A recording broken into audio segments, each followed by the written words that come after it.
There is a name for the voice that tells you you're too much in some rooms and not enough in others. It isn't intuition. It isn't honesty. It isn't the most clear-eyed part of you finally telling the truth everyone else is too polite to say. It has a name. It has an origin. It has a mechanism.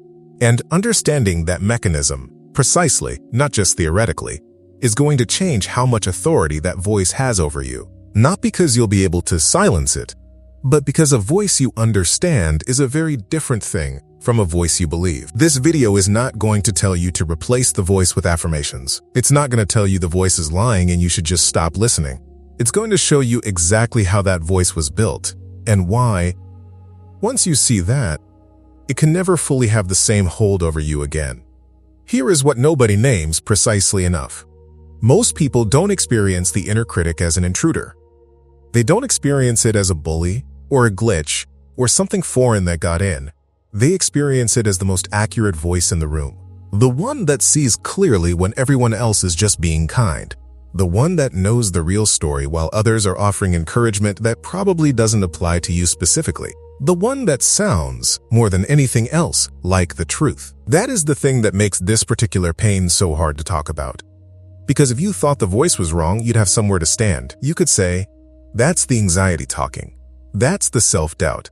I know better. But when the voice sounds like clarity, when it sounds like the part of you that is finally being realistic instead of delusional, that's a different situation entirely. You have probably read or heard that the inner critic isn't the real you, that it's a distortion, that it's not accurate. And somewhere in you, there is a part that wants that to be true. But there is another part, a quieter, more persistent part, that isn't convinced, because it still sounds right. It still arrives with the weight of something that knows. And all the reassurance in the world hasn't been able to take that weight away. That is not a failure of understanding. That is what happens when a mechanism is doing exactly what it was designed to do. And to understand why it sounds so authoritative, you have to go back to where it came from. The inner critic was not born with you. That is not a comfort phrase. It is a verifiable psychological fact. Infants do not have inner critics. Small children do not lie awake cataloging their inadequacies. The voice came later. And it came from somewhere specific. Here is what the research on early attachment and self-critical thinking consistently shows. The inner critic is an internalized voice. It is the accumulated residue of feedback, verbal and nonverbal, received from the environment at a time when the brain had no framework for questioning that feedback. When a child receives consistent signals from caregivers, from peers, from school, from culture, that certain ways of being are unwelcome, unsafe, or not enough, the nervous system does something intelligent. It stops waiting for that feedback to arrive from the outside. It builds a system to generate it from the inside. That system is the inner critic, not a malfunction, an adaptation. The brain essentially decided, if I can predict the criticism before it lands, I can protect against it.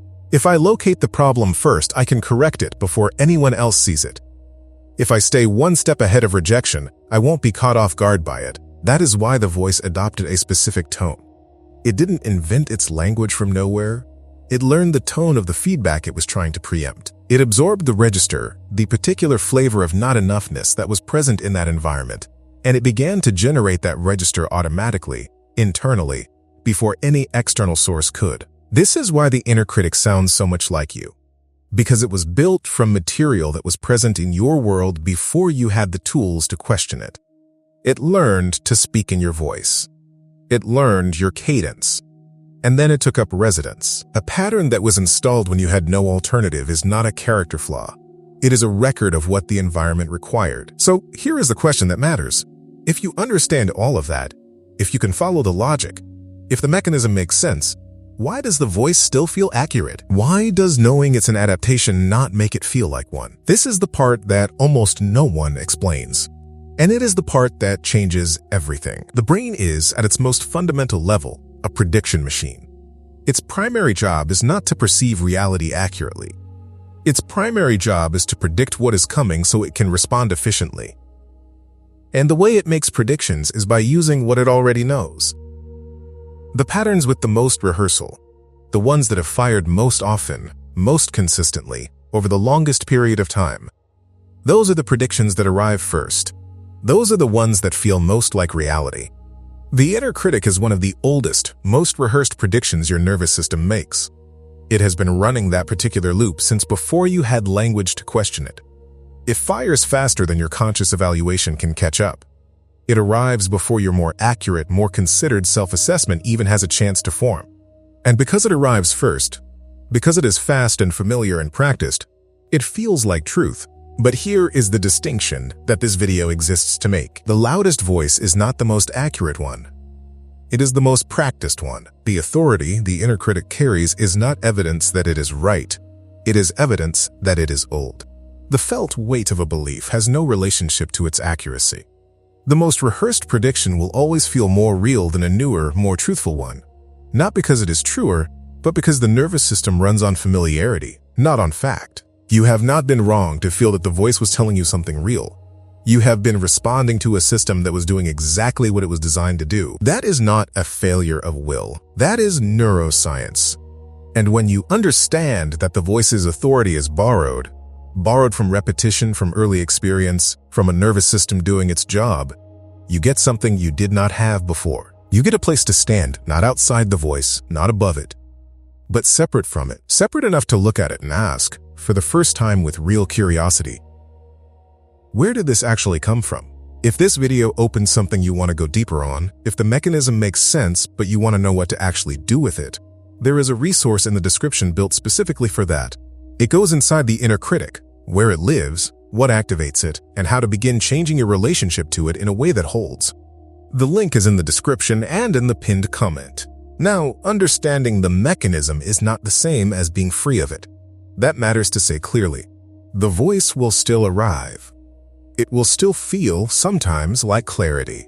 It will still be fast and familiar and practiced. But there is one thing that shifts, quietly, significantly. When you genuinely understand where it came from, you stop having to take it as testimony. The inner critic has been functioning as a witness, as the most honest account of what you are and what you're worth. What the mechanism reveals is that it was never a witness. It was a record. A record of what the environment communicated. A record of what the nervous system learned to predict. A record of what was required at a specific time, in a specific context, that is no longer fully present. When the voice arrives, the one that says you're not ready, not enough, that the thing you're considering is not for people like you, you don't have to argue with it.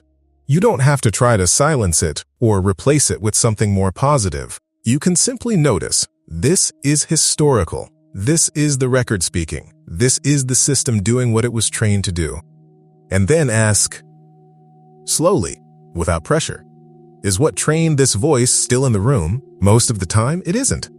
The specific feedback loop that built the voice belongs to a context that has changed. The caregiver whose tone got internalized, the classroom where visibility felt dangerous, the social environment that made shrinking the safest option. Those rooms may no longer be the rooms you are standing in.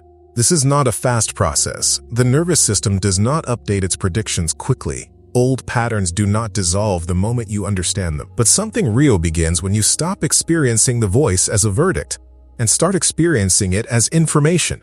Information about your history. Information about what was required. Information that belongs to a past version of the situation, not to the one you're actually in. The part of you that learned to generate that voice was not making a mistake. It was making the only move available. It protected you from something that was real. It just never got the update. And that is what you can begin to give it. Slowly, without forcing, one moment at a time. If you want to take what's here further, to understand not just where the inner critic came from, but how to work with it directly, the resource in the description goes exactly there. The link is in the description and in the pinned comment. When did you first realize the voice in your head wasn't just being realistic? And what made you start to question it? You have been living with this voice for a long time. Longer, probably, than you can trace. You have tried, in various ways, to quiet it, to argue with it, to replace it with something better. And on the days when none of that worked, when the voice came back as authoritative as ever, you may have concluded that the problem was you. That other people could do this work and you simply couldn't. That you were, somehow, the exception. That conclusion was wrong. Not because you were weak, because you were working without the right information. The voice was never evidence of your worth. It was evidence of your history. Evidence of a nervous system that learned very early to protect you. and kept doing its job long after the original threat had changed shape. What you have now is something you didn't have before this video. A name for what's been running. A mechanism that explains why the voice feels true without being true. And the beginning of a place to stand, somewhere outside the verdict. Somewhere you can hear the record for what it is. You are not the voice. You are the one who can now, for the first time, listen to it differently. A pattern with an origin can be worked with. A voice that was built can be understood. And understanding, real, precise, unhurried understanding, is not nothing. It is, in fact, where everything else begins. You already know something shifted.